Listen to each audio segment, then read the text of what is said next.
करो और सौकन आजा ना लगाओ हमारे साथ कि जो हमसे हिसाब मांगते हैं कभी वो हमें हिसाब देने के बारे में भी सोचे। कुदरत की लाठी बहुत बेआवाज है। ये मुल्क डंडे के जोर पे नहीं बना।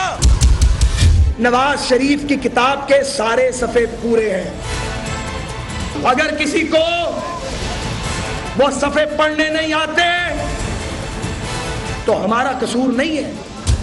कभी कोई पूछता है कि मियां शरीफ साहब ऊंटों पर पैसे उठाकर कैसे ले गए थे,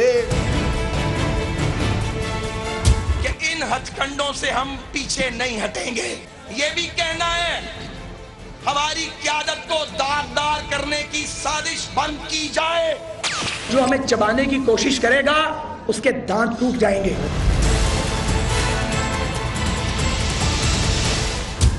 गैर जमहूरी और गैर अवामी तरीके से अगर अलहदा करने की कोशिश की जाए, उससे उस फैसले को खा वो किसी कोर्ट का हो, खा वो किसी ट्रिब्यूनल का हो, खा वो किसी मार्शल एडमिनिस्ट्रेटर का हो, खा वो किसी सदर का हो कि इसे बाहर भेज दो, जलावतन कर दो, उसे अवाम कबूल नहीं करते। तज़हीक की इजाजत नहीं देंगे। जबर के फैसले हम नहीं मानते।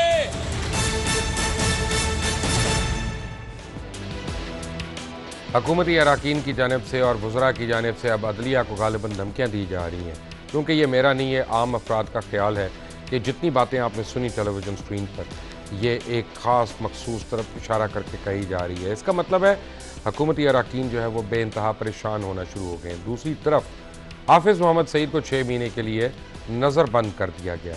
हाफिज़ मोहम्मद सईद साहब जो हैं उनको जब नज़रबंद किया गया तो उनको किसी किस्म का कोई उनके ख़िलाफ़ इल्ज़ाम जो है वो नहीं था, सिवाय उसके कि जो इंडिया ने लगाए और इंडिया के बाद अमेरिका ने लगाए।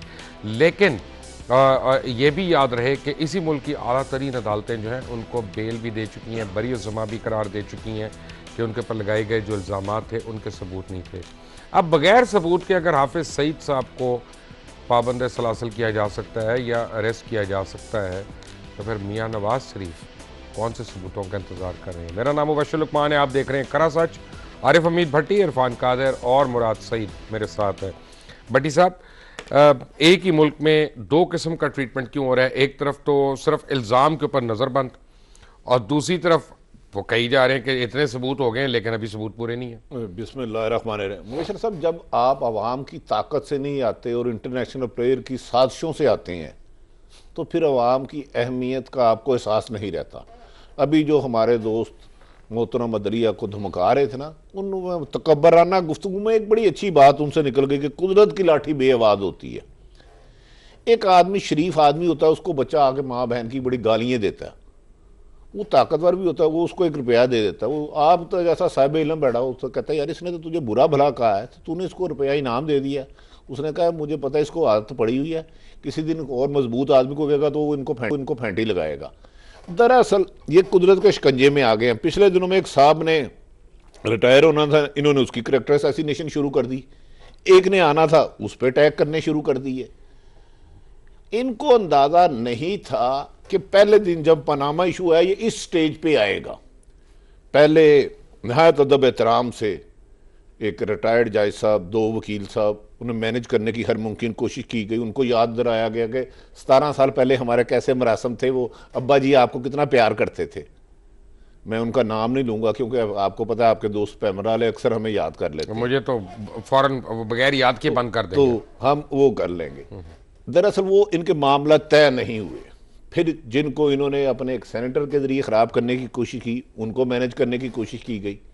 उन्होंने कहा नहीं, हमारा है कि हमने इंडिया के ख़िलाफ़ क्या करना है और आवाम क्या चाहती है ये आप जाने, कोर्ट जाने।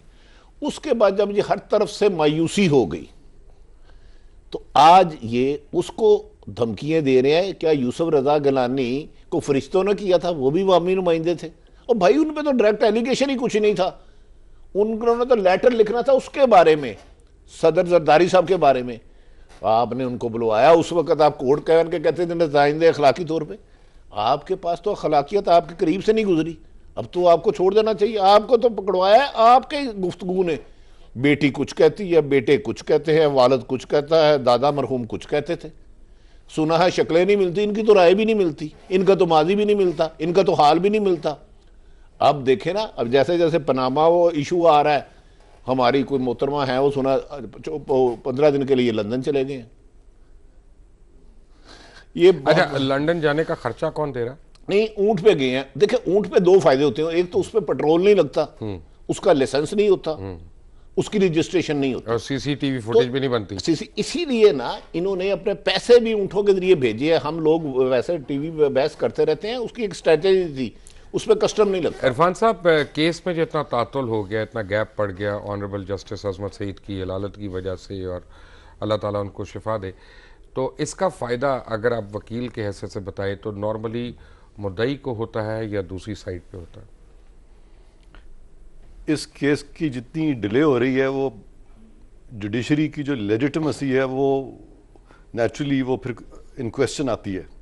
और मेरा ख्याल है कि अब जब ये केस शुरू होगा तो जुडिशरी की भी कोशिश होगी कि जल्द अज जल्द इसको निपटाया जाए, क्योंकि अब तक तो ये एक तासुर कायम हो रहा था कि जुडिशरी जो है उसका कोई एक, जैसे कि कोई जुडिशरी कोई सॉफ्ट कॉर्नर जिस तरह से है, या एक पर्टिकुलर पार्टी की तरफ उसका टिल्ट है। लेकिन लेटली जब मैंने देखा है इनकी ये जो तकारीर आपने अभी आज दिखाई हैं, उससे लगता है कि जुडिशरी अब इनके साथ शायद ना हो, क्योंकि केस में इतना कुछ आ चुका है। जुडिशरी तो हमेशा न्यूट्रल ही रहती है। जुडिशरी को नहीं, पाकिस्तान की जो जुडिशल हिस्ट्री है वो मैं आप बेशक ना कहें, लेकिन हमारे पास मुनीर कोर्ट भी है, हमारे पास डोगर कोर्ट भी है। मेरा नाम जवाद ख्वाजा और मैं आपसे किसी बात पे हमारे पास मुनीर कोर्ट है, हमारे पास डोगर कोर्ट है, हमारे पास चौधरी कोर्ट है। तो लिहाजा पाकिस्तान की जो अदलिया की तारीख है सियासी मामलात में, जहाँ पे के बड़े बड़े सियासतदान आगे आ जाए, पूरी तरह आगे से आ जाए, क्योंकि अपना आपका ख्याल में इसका इनको नुकसान है डिफेंस को? जी बिल्कुल। अच्छा, अब मखदूम साहब 13 से 23 तक 10 दिन के लिए छुट्टियों पे जा रहे हैं जी, उस दरमियान क्या होगा? उसमें तो अब मजीद एडजर्नमेंट इसलिए नहीं हो सकती कि मखदूम साहब ने तो अपने आर्गूमेंट्स कर दिए हैं सारे, और वो तो कंक्लूड कर चुके हैं। लिहाजा वो जाएं या ना जाएं, उससे कोई मुकदमे में अब मुकदमा तातुल का शिकार नहीं हो सकता। अब तो इमीडिएट इशू ये है कि वो जो जस्टिस अजमत साहब हैं, उनको चूँकि ये दिल की तकलीफ़ हुई है, और अल्लाह करे कि वो जल्द अज जल्द रिकवर करें, और उम्मीद है कि वो जल्द रिकवर कर जाएंगे, और इंशाल्लाह फिर ये केस शुरू होगा, और इसमें अब ज़्यादा देर नहीं लगनी चाहिए। मुराद सईद साहब, अस्सलाम वालेकुम। मुराद साहब, आपकी आवाज़ मुझे बहुत कम आ रही है, आपको मेरी आवाज़ क्लियर आ रही है? जी मुबशिर साहब, अभी भी कम है, लेकिन एक सवाल है मुराद साहब, जरा पैनमा से हटकर एक सवाल है, अगर आप मुझे इजाजत दें। जी सर। मुराद साहब, बात यह है कि पैनमा केस की समाअत के दौरान हुकूमती वकला ने, या मियाँ नवाज शरीफ साहब के वकला ने, या उनके बच्चों के वकला ने आकर यह बयान दिया कि 12 मिलियन दिरहम मियाँ शरीफ साहब ने ये कतरी फैमिली को दिए थे, और यानी उसकी रसीदें नहीं है, उसकी कोई ट्रांजैक्शन नहीं है, लेकिन इतना एतबार है कि आपने तमाम अपनी ज़िंदगी का सरमाया जो है एक शख्स को बगैर किसी रसीद के दे दिया और नॉर्मल ट्रांजैक्शन पे दे दिया।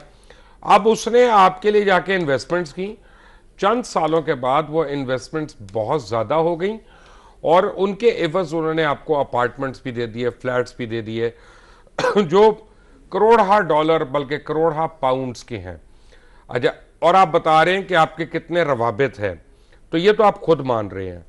अब जब कतर से और उसी फैमिली की कंपनियों से जब हुकूमत पाकिस्तान LNG के ठेके करती है 20-20 बिलियन डॉलर के, तो क्या अब ये कॉन्फ्लिक्ट ऑफ इंटरेस्ट नहीं है? क्या वो ठेके भी रिविजिट नहीं होने चाहिए? बिस्मिल्लाहिर्रहमानिर्रहीम। मुबशिर साहब, बिल्कुल होने चाहिए, और ये केस जो कि करप्शन से, मनी लॉन्ड्रिंग से, झूठ से शुरू हुआ था, आज उसमें मिसयूज ऑफ पावर अब भी आपके सामने आ गया, कॉन्फ्लिक्ट ऑफ इंटरेस्ट भी आपके सामने आया, और आर्टिकल 63 न कि सिर्फ झूठ के हवाले से लेकिन मिसयूज ऑफ पावर और कॉन्फ्लिक्ट के हवाले से भी आपके ऊपर लागू होता है। लेकिन मुबशिर साहब, 2-3 सवाल है।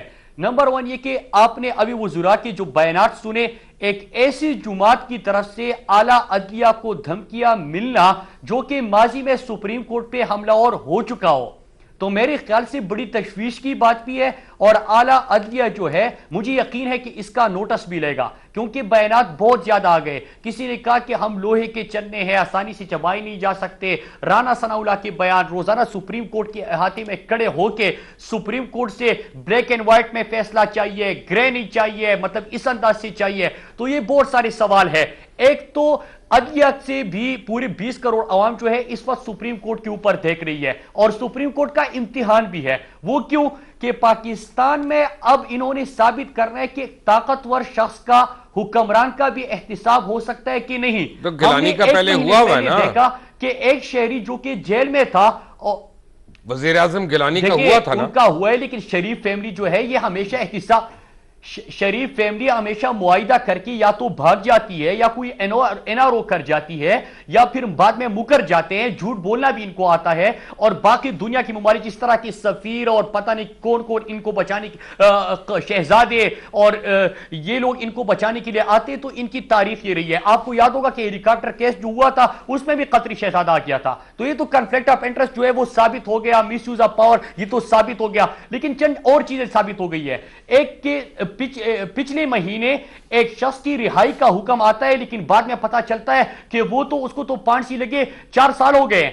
अभी पिछले हफ्ते भी एक शख्स की रिहाई का हुक्म आ गया, लेकिन जवाब क्या हम देते हैं घर वाले कि जनाब वो तो मर चुका है, वो तो जेल के अंदर ही मर चुका है, आप जिनकी रिहाई का हुक्म दे रहे हो। ये तो एक आम शहरी के लिए कानून है।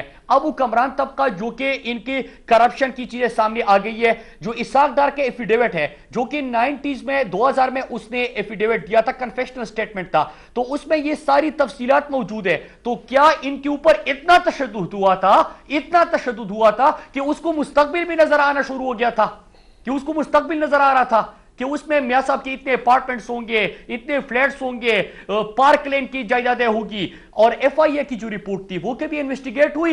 अब पूरे केस में पूरी कौम क्या सुनना चाहती है, इन्होंने मैं आता हूं इस पे, मुझे एक सवाल ये पूछना है, ये पैसा बड़ा अहम सवाल है, नुक्ता जो आपने उठाया यहाँ पे मुराद साहब, इरफान कादिर साहब, अगर यही समझा जाए कि जो आम आवाम समझ रही है कि ऑनरेबल कोर्ट की तरफ इशारे करके जो हुकूमती वुज़रा हैं वो इस तरह के जुमले कस रहे हैं, अगर तो मैं इसको सही मानूं, तो what is the time and what is the point कि जहां पे सुप्रीम कोर्ट आर्मी को अपनी प्रोटेक्शन के लिए कॉल कर सकती है कानूनी तौर पे? इस चीज़ का ज़फ़र अली शाह केस में स्पेसिफिकली जिक्र है, और पीटीआई की पिटीशन में जो लीगल क्वेश्चंस फ्रेम किए गए हैं उसमें आखिरी जो लीगल क्वेश्चन है वो इसी चीज़ पे मुहित है। इसी चीज़ के बारे में बात हुई है कि जब अदारे अपना काम ना कर रहे हो या मुल्क उस नहज पे पहुंच जाए जहाँ पे कि ख़तरा हो कि मुल्क आइन और कानून के मुताबिक अब नहीं चल सकता, तो फिर एक ऐसा इदारा है पाकिस्तान का सुप्रीम कोर्ट के मुताबिक, जिसको फिर सुप्रीम कोर्ट कहती है इन हालात में कि आप मुल्क की भाग दौड़ संभालें ताकि मुल्क को दोबारा जमहूरियत और आइन की राह पर गामजन किया जा सके। वो कौन सा आर्टिकल है? वो ज़फ़र अली शाह केस में बड़ी डिटेल से उन्होंने कहा है कि ये जिम्मेवारी जो है हमारी अफवाज पाकिस्तान पे आयद होती है कि स्टेट ऑफ पाकिस्तान लेकिन को सुप्रीम कोर्ट अपनी प्रोटेक्शन के लिए भी तो बुला सकता है ना उनको?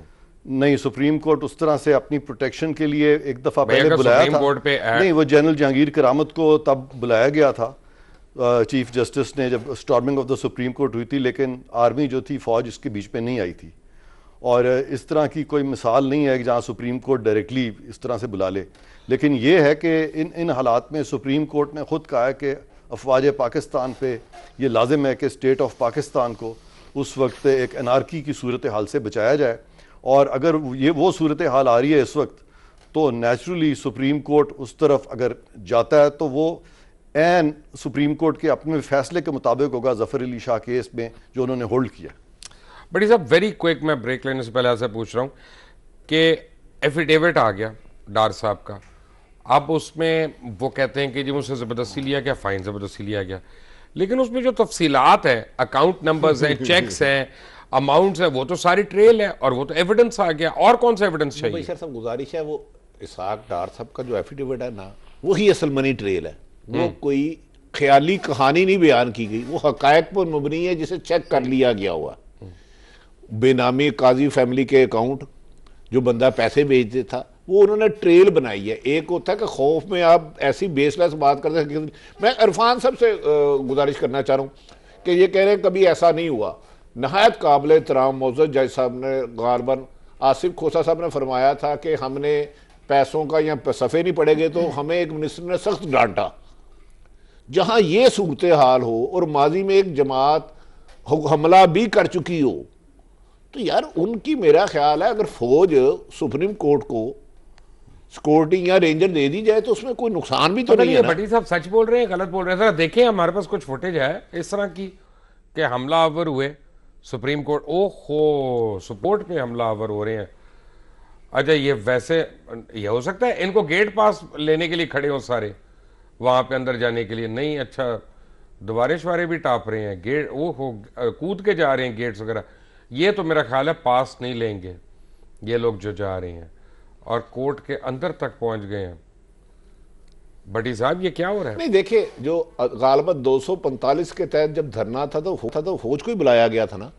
चीफ जस्ट जहां पूरे 20 करोड़ अवाम की नजरें केस पर है, पूरी दुनिया की नजरें केस पर है, उस बेंच की हिफाजत के लिए मेरा ख्याल है इसमें कोई बड़ा स्टेप नहीं है। लेकिन मैं इरफान साहब से एक रहनुमाई चाहूंगा, अल्लाह ताला अजमत शेख साहब को जिंदगी दे, तंदुरुस्ती दे, लंबी जिंदगी दे, आमीन। लेकिन इन केस वो 13 को कह देते हैं कि जी मुझे डॉक्टर्स ने मजीद एक हफ्ता या एक महीना रेस्ट के लिए यार, एक कहा है। स्टेंट के बाद मुझे 3 स्टेंट पड़े थे, मैं 2 दिन के बाद क्रिकेट मैच खेला था। नहीं मैं ये वो अलग बात है कि वो टेप बॉल का था, अगर रेगुलर बॉल का नहीं था। अगर डॉक्टर फरमाते हैं उनको, जो को डॉक्टर साहब हैं वो सुना है, वो माशाल्लाह बड़े फिट है वो डॉक्टर। फिट किसके साथ है? फिट के कई मायने होते हैं। अच्छा छोड़ दें। अगर वो कह देते हैं कि एक महीने के लिए मुझे रेस्ट कहा गया, तो क्या बेंच की प्रोसीडिंग रुक जाएगी सर? यहाँ इसको फर्दर क्या किया जाएगा? आई नहीं तो रिसेंटली जब अनवर ज़हीर जमाली साहब की वो रिटायरमेंट आने वाली थी तो 15 दिन पहले वो बेंच को छोड़कर चले गए थे, और उसके बाद बेंच जो है सारा केस डिनोवो हेयरिंग हुई थी, सारा बेंच रिकॉन्स्टिट्यूट हुआ था और हेयरिंग भी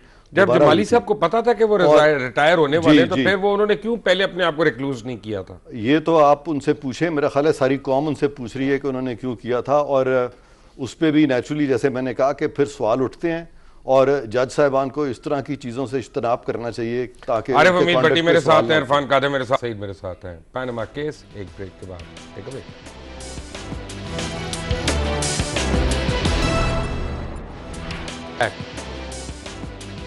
ने कतरी शहजादे के खत से अपने आप को डिस्टेंस कर लिया। अब ऐसी सतह पे ऐसी सिचुएशन में उसे कोई डिप्लोमेटिक हैसियत तो है नहीं उस खत की, तो क्या वो एविडेंस तस्लीम होगा या कतरी शहजादे को आम गवाह की तरह इस अदालत में पेश होना पड़ेगा जिरा के लिए? ये जो कतरी शहजादे का मौक़िफ़ है वो तो शुरू से ही हुकूमत कतर का वो नहीं है, तो ये जो उन्होंने अपने आप को डिस्टेंस किया है इसकी कोई इतनी अहमियत नहीं है, क्योंकि ये तो कभी भी उन्होंने नहीं कहा था कि ये जो कतरी हुकूमत का इस तरह का मौक़िफ़ है। अब कतरी के शहजादे के जो कंटेंट्स हैं उस चिट्ठी के, वो किस हद तक एविडेंस ट्रीट होंगे, तो वो तो सब हेयरसे पे बेस्ड है, और वो उनकी डायरेक्ट अपनी नॉलेज तो नहीं है। जो उन्होंने लोगों से जो अक्स किया, जो सुना, जो उनको जो इम्प्रेशंस थे वो उन्होंने उस पर रकम किए, तो उसकी हैसियत ज़्यादा मेमोरेंडम की तो हो सकती है, लेकिन बजाते खुद वो खुद डायरेक्ट एविडेंस कॉन्स्टिट्यूट नहीं करते उसके कंटेंट्स। बड़ी साहब, अब जो सारे लंदन के फ्लैट्स हैं ना, बेसिकली तो हुदैबिया वाला स्कैंडल है वो, तो अब जब उन फ्लैट्स का जिक्र आ ही गया और ओनरशिप भी आ गई, तो आपके ख्याल में क्या अदालत उज़्मा जो है वो हुदैबिया ट्रायल का रिकॉर्ड मंगवाएगी? तो मेरी गुजारिश है, मैंने थोड़ी सी हाई कोर्ट्स कवर की हैं, इरफान साहब तो डिक्शनरी है, मैं तो नहीं था ना। मैंने इतना सिंपल और सादा केस अपनी हिस्ट्री में नहीं देखा। आपका नैब एक्ट टोटल जितना भी है, बर्डन और प्रूफ, नैब कहता है ये 5 कोठियाँ आपकी हैं, अब आपने ट्रेल बतानी है। आपका 1947 एंटी करप्शन एक्ट ये कहता है कि मनी ट्रेल आपने बतानी है, जो उसने कबूल कर लिया कि ये चीज़ मेरी है। वो जो कतरी खाता है ना, कतरी खत से पोलियो के कतरे ज़्यादा सूदमंद साबित है, वो एक रद्दी की टोकरी से ज़्यादा उसकी कोई अहमियत नहीं। इस तरह तो पूरे पाकिस्तान की जेलें खाली हो जाएगी। मैं इधर 2 अरब का फ्रॉड करूंगा, अमेरिका में किसी को कहूंगा भाई 10% आप ले, मुझे एक लेटर भेज दे। क्या कतरी शहजादा अगर वो मियाँ साहब को लिख के दे देता है, वाबड़ा उस मियाँ साहब मैंने आपको दे दिया, वाबड़ा उस मियाँ साहब को हो जाएगा? उसका एक तरीका होता है, कतरी इधर आएगा, पटवारी के पास जाएगा, तहसीलदार के पास जाएगा, एफिडेविट होंगे, 2 साइन करेंगे, 2 उधर जाएगा, फिर उसके सामने जाएगा। लिहाजा कतरी हाथ तो मेरा ख्याल मैटर नहीं करता। अगर कोई मनी ट्रेल है तो मेरी अपनी राय में इसहाक डार साहब का लेटर मनी ट्रेल है। इस केस को इतना लंबा नहीं चलना चाहिए था, लेकिन ये यकीनन अदलिया बेहतर जानती है। ये तो 3 मिनट का काम है सिर्फ। प्रॉब्लम ये है जनाब मुराद सईद साहब के इसहाक डार साहब ने अपने एफिडेविट में जिन अफराद का जिक्र किया, उन सब के अलग-अलग भी एफिडेविट्स मौजूद है और वो भी पूरी ट्रेल की मजीद निशानदेही कर रहे हैं। और कौन सा एविडेंस दरकार है वहां पे जो आप लोग नहीं दे सके अभी तक?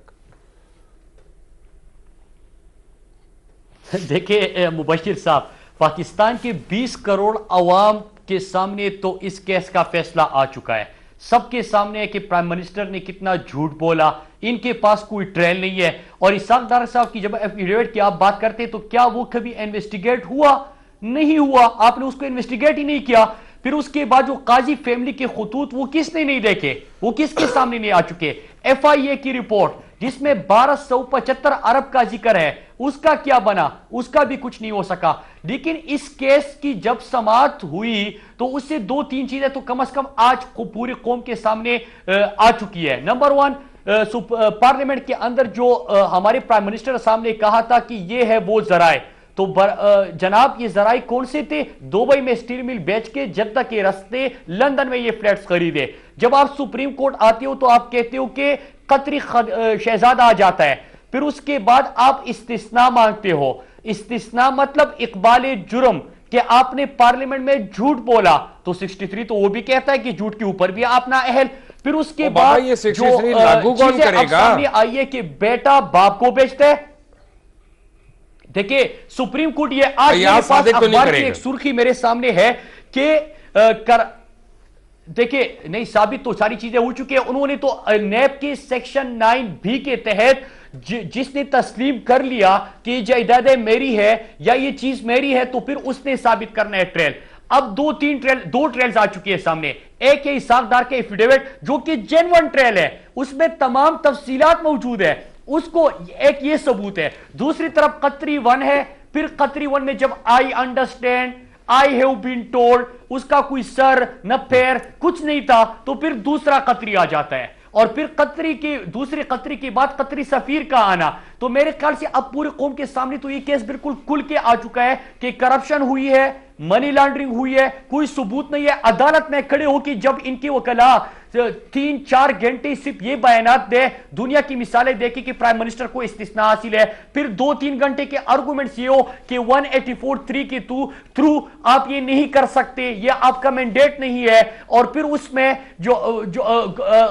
ये ओंटू की कहानी, गधों पे ये रख के हमने बाहर भेजा था, तो पूरे कौम के सामने तो ये केस मजाक बन चुका है। अब तो कुछ है ही नहीं। मेरे ख्याल से पूरी चीजें साबित हो चुकी है। तहरीक इंसाफ ने जो FIA की रिपोर्ट, इसहाक डार का एफिडेविट, ये अपार्टमेंट्स कब खरीदे गए, ये अपार्टमेंट्स 93-94 के बाद इन अपार्टमेंट्स की तो मलकियत ही चेंज नहीं हुई, ये भी हमने जमा कर दिया है। तो मेरे ख्याल से केस के अंदर तो कुछ रहता नहीं है। अच्छा, एक मिनट आते हैं इस पे, एक सवाल इसमें जरूर है। सुप्रीम कोर्ट कम अज कम इनकी वज़रा की जो धमकियां है, इनकी वज़रा की जो धमकियां है। मुराद साहब अपना 1 मिनट प्लीज। मुझे काफी लोग कहते हैं वकला के जनाब ये बेंच जो है फैसला दे सकता है, सजा नहीं। मुझे तो कानून का पता नहीं, ये किस किस्म की तफरीक है? ये बात बिल्कुल ठीक है कि सुप्रीम कोर्ट 184(3) में मफाद आमा का केस सुन रहा है, और जब मफाद आमा का केस सुना जाता है तो वो बतौर ट्रायल कोर्ट के वो केस नहीं सुन रहा, ना ही सुप्रीम कोर्ट कोई तफ्तीशी अदारा है। लेकिन यहाँ पे मैं मुराद सईद साहब की तायद करूँगा, वो बिल्कुल सही फरमा रहे हैं कि PTI ने तो बहुत सारा मटीरियल सामने ले आए हैं, और मफाद आमा के केस में जो बारे सबूत होता है वो तो फिर इंक्विजिटोरियल पावर्स अदालत को अपनी इंक्विजिटोरियल पावर्स जो हैं बुरुएकार लानी पड़ती हैं। और वो मफाद आमा के केस में बारे सबूत ख़ास तौर पे इस तरह के केस में, तो जैसे वो जो साइट किया है कानून उन्होंने 9(5) और 14(c) अगर इसको मिला के पढ़ें, और जैसे आरिफ भट्टी साहब ने कहा कि प्रिवेंशन ऑफ करप्शन एक्ट, तो उन सारों से तो बारे सबूत, और इवन एविडेंस एक्ट में बारे सबूत उन पर होता है जिनकी स्पेशल नॉलेज में हो कि ये प्रॉपर्टीज़ कहाँ से आई हैं। वो स्पेशल नॉलेज सिर्फ मियाँ साहिबान की फैमिली को है, वो मुझे और आपको या सुप्रीम कोर्ट को नहीं है। लेकिन ये इतना डिले क्यों हो गया, मुझे इस बात की समझ नहीं आती कि इतने माह गुजर गए हैं। पहले सुप्रीम कोर्ट के रजिस्ट्रार ने इसको कह दिया फ्रिवलेस है, वो अगस्त में ये फाइल हुआ था, फिर सितंबर आ गया, फिर ये केस मफाद आमा में आ गया, फिर अक्टूबर आ गया, फिर नवंबर आ गया, फिर दिसंबर में चीफ जस्टिस साहब जो हैं वो 15 दिन पहले केस को छोड़ के चले गए। ऐसा क्यों हुआ? और अब फिर होते होते हम फरवरी में आ गए हैं। तो ये जो ताखीर है, ये अगर इसी तरह से ज़्यादा होगी तो नेचुरली फिर सुप्रीम कोर्ट को भी इस चीज़ को डिस्पेल करना पड़ेगा कि ताखीर अब मजीद नहीं होगी सुप्रीम कोर्ट की तरफ से। तो मखदूम साहब तो 10 दिन की छुट्टी पे जा रहे हैं, वो कह देंगे जी जब तक मैं मुबशिर साहब एक जुमला, वो मुराद सईद साहब कुछ कह रहे हैं। मुबशिर साहब एक जुमला, ये मेरे सामने कल के अखबार की एक सुर्खी है जिसमें हमारे चीफ जस्टिस साहब फरमा रहे कि करप्शन के खिलाफ अदालती इख्तियारात की कोई हद नहीं। भट्टी साहब नहीं, ये मोहतरम साकिब निसार साहब की स्पीच मैंने खुद सुनी है कि आखिरी हद तक जाएंगे। देखें, गुजारिश है A184(3) का फिर फ़ायदा क्या है? अगर आपने उन्हें सज़ा ही कुछ नहीं देनी तो 2 महीने क्या ज़रूरत थी? मैंने अभी जिक्र किया था गलानी ये भी तो सज़ा ही है उनकी। यूसुफ रजा गलानी साहब पर यह था, सर अदालत उन्हें हुक्म करे भाई बर्डन और प्रूफ आपके पास है, तमाम आईनी माहिरीन ये कह रहे हैं 3 दिन के अंदर अंदर लाए, वरना अगर गिलानी कंटेम्प्ट में जा सकता है तो ये अल्लाह मियां की गाय है, इनको ये कानून नहीं मानता। जैसे जैसे पैनामा की फ्रस्ट्रेशन में इजाफा हो रहा है, LOC पे भारतीय जारियत जो है उसमें भी इजाफा हो रहा है, क्या ये इंटरलिंक्ड है दो चीजें? देखिए मियाँ साहब पर जब भी क्राइसिस हुआ लोगों पर अल्लाह मेहरबान होता है, इन पर इंडिया भी मेहरबान हो जाता है, मेरी समझ से बाहर है। जब धरना अरूज पे होता है, करप्शन केस ही रूम पे LOC पे फायरिंग हो जाती है। ये पता नहीं इन्होंने कौन सा भगवान है इनका जो फटाफट रिमोट उधर पता चल जाता है। उनके कहने पे तो हाफिज सईद को अरेस्ट कर लेते हैं। मुझे बताएं ना, हाफिज सईद ने क्या ज़रबे अज़म में कितने लोग उनके पकड़े गए? कराची में दहशतगर्दी में हाफिज सईद के आदमी है, बलूचिस्तान में हाफिज सईद के आदमी है, पंजाब में होने वाली दहशतगर्दी हाफिज सईद के आदमी है। गुलबशन यादव किसका बंदा है? गुलबशन यादव नहीं, वो जिसका बंदा है उसको कुछ ना कहें। देखिए वो बड़ा इनोसेंट है, बड़ा मासूम है, पाकिस्तान में दहशतगर्दी करने आया था तो बेचारा क्या हो गया? आपके पास पॉपुलेशन नहीं संभल रही, आपके हुक्मरानों ने बेहतर समझा, एक लेटेस्ट पॉलिसी बनाई, ठीक है क्यों मुका दो। नहीं, मैं उस पर ज़्यादा डिटेल नहीं जाऊँगा भाई, क्योंकि इरफान साहब ये मुझे बताएं, हम सहाफ़ी कोई एक बात करते हैं और बात की जुर्रत भी नहीं करते और हमेशा एहतराम करते हैं, हम पे 1 सेकंड में कंटेम्प्ट लग जाती है। इन सेबान के जो आपने 60 सुने और इतने इतने खौफनाक और नामुनासिब कि कानून पाकिस्तान में 2-3 लोगों के लिए अलग अलग होता है, एक ही है। ये जब बड़े लोग आ जाते हैं ना तो मैंने ये देखा कि ये हमारी अदालत में अगर इजाजत हो तो एक चीज मैं ऐड कर दूं, एक मेरा भी सवाल ऐड कर लीजिए। जी फरमाइए। बोले मेरा भी सवाल ऐड कर लीजिए एक मासूमाना सा। जी कि डॉन लीक्स का हुआ था और उसका कुछ नहीं बन सका, फिर जिस तरह की जुडिशरी को और आला अदलिया को ये धमकियां देते, तो आर्टिकल 19 जहां पे मुझे बोलने की इजाजत देता है वो आपको 2 चीजें और भी कहता है जिससे आपको मना करता है। एक मुल्क की आला अदलिया को और जिससे पाकिस्तान की सलामती को नुकसान पहुंचे वो चीजें आपने नहीं करनी, वरना आपको ऊपर आप आर्टिकल 19 के खिलाफ जाते हो। तो इनके ऊपर तो कुछ नहीं हो रहा, हमें तो कभी हेड स्पीच की जुमरे में, कभी पता नहीं फ्रीडम ऑफ स्पीच की जुमरे में पकड़ा जाता है। तो ये आप जो सवाल और बात ये कि हमें इरफान कादर साहब जैसे वकील भी करना पड़ता है अपने आप को दिफा करने के लिए। कंटेम्प्ट में आपने मुझे रिप्रेजेंट किया। ये बड़े वैलिड क्वेश्चंस उठाए हैं आरिफ भट्टी साहब ने और मुराद सईद साहब ने, और आपने भी बड़े वैलिड क्वेश्चंस उठाए हैं। और मेरा ये तजर्बा रहा है और मैंने देखा है कि ये कंटेम्प्ट मैटर्स में हमारी अदलिया जो है, ख़ास तौर पे सुप्रीम कोर्ट बहुत रिस्ट्रेंट एक्सरसाइज करता है जब बड़े लोग इसमें इन्वॉल्व हो जाते हैं। जैसे जनरल मुशर्रफ के केस में जब उन्होंने अदलिया को, जजेस को निकाल दिया था, तो उससे बड़ा तो अपेरेंटली इस अदलिया की निस्बत से तो कोई उससे बड़ा कंटेम्प्ट नहीं हो सकता। और जिसने चौधरी साहब के बाल खींचे थे, जी एक IG साहब थे, उन्होंने चौधरी साहब के चीफ जस्टिस ऑफ पाकिस्तान के बालों से उनको घसीटा था और आज तक उन पे कंटेम्प्ट, उनकी सेंटेंस भी आज तक सस्पेंडेड है। और इस पॉइंट पे सस्पेंडेड है कि पाकिस्तान में कानून जो है कंटेम्प्ट ऑफ कोर्ट का वो कौन सा है। मैं तो समझता हूं अच्छा कर रहे नहीं लगा नहीं, लेकिन इसमें आप एक चीज एक आखिरी मेरे एक चीज मैं आपको बताना चाहता हूं कि उन IG साहब के बारे में तो 16 जजेस जो हैं वो तो जब में है कि कानून कौन सा है, और बाकी जब छोटे छोटे लोगों पे आता है कोई कंटेम्प्ट प्रोसीडिंग्स तो यही कानून अप्लाई करते जाते हैं। ये जो दोहरा मेयार है सुप्रीम कोर्ट को, ये तमाम प्रेसिडेंट्स को सही करना पड़ेगा। ये रेस्ट्रेंट सुप्रीम कोर्ट का बहुत सही है, उसकी वजह है कि किसी पे कंटेम्प्ट लग गई सारा फोकस उधर चला जाएगा और वो कहेंगे कि ये हमारे ऊपर बाइस्ड हो गए, ये हो गया, वो हो गया। बिल्कुल सही कह रहे हैं। इरफान कादिर, हमीद भट्टी और मुराद सईद एक ब्रेक के बाद। ठीक है ब्रेक।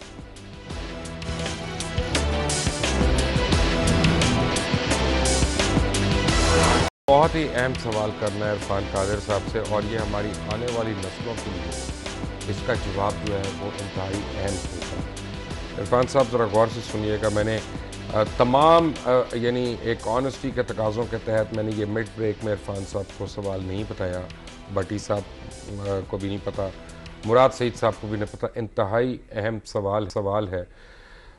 एक इंटरनेशनल डॉक्ट्रीन है, लीगल डॉक्ट्रीन है ओडियस लोन्स के ऊपर, कि अगर ऐसे लोन्स प्रोक्योर किए जाएं जो आवाम की फलाह बहबूद के लिए आगे इस्तेमाल नहीं होते और वो चैलेंज होते हैं, तो ना सिर्फ आने वाली हुकूमतें उन लोन्स को नहीं पे करेंगी, बल्कि जिन लोगों ने हुकूमत में रहकर उन लोन्स को प्रोक्योर किया है वो उनके ज़ाती लोन समझे जाएंगे। क्या ये सब कुछ जो इतने अरबों डॉलर पाकिस्तान के नाम पे ले रहे हैं और पाकिस्तान की आवाम पे थोप रहे हैं, आने वाली हुकूमत कोई ये केस प्रिपेयर करके वर्ल्ड बैंक, IMF और इवन चाइना, इनसे हमारा छुटकारा हासिल करा सकती है? इस चीज़ को जिस तरफ आपने इशारा किया है, कानूनी इस्तिलाह में इसको हम अनजस्ट इनरिचमेंट कहते हैं। ओके। और इस तरह की अनजस्ट इनरिचमेंट जो है वो भी करप्शन के ज़ुमरे में आती है।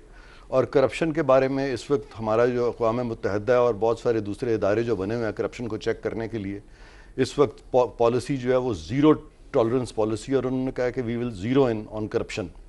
लिहाजा ये इस तरह की जो अनजस्ट इनरिचमेंट है ये भी उसी ज़ुमरे में आएगी, और ये हमारा जो कानून है उस पर बहुत सख्त है जो कि नेशनल अकाउंटेबिलिटी ऑर्डिनेंस है।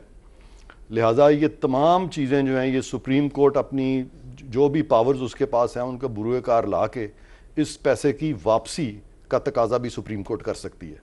मुराद सईद साहब। मुबशिर साहब, आपकी बात से इत्तिफाक करते हुए उससे पहले परसों मैंने कौमी असम्बली में एक करारदाद जमा किया है कि चूंकि प्राइम मिनिस्टर नवाज शरीफ जो उनके फैमिली के और उनके ख़ानदान की जायदादें बाहर है और वो कोई ट्रेल साबित करने में नाकाम रहे हैं, तो इसको कौमी मलकियत डिक्लेयर करके ये पैसा भी पाकिस्तान वापस लाया जाए। इससे पहले मैंने जो स्वेस में हमारे 20,000 अरब रुपया पड़ा हुआ है उसके हवाले से भी करारदाद जमा की है।